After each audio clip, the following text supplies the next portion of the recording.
waaqa Yesuus dhalate hundumaaf ilmi waaqa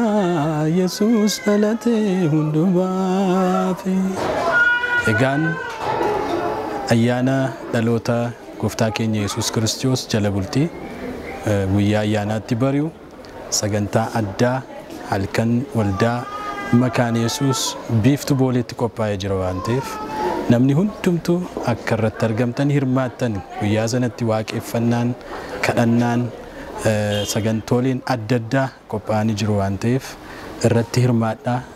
eebbisaa isiniif jenna ulfaadhaa.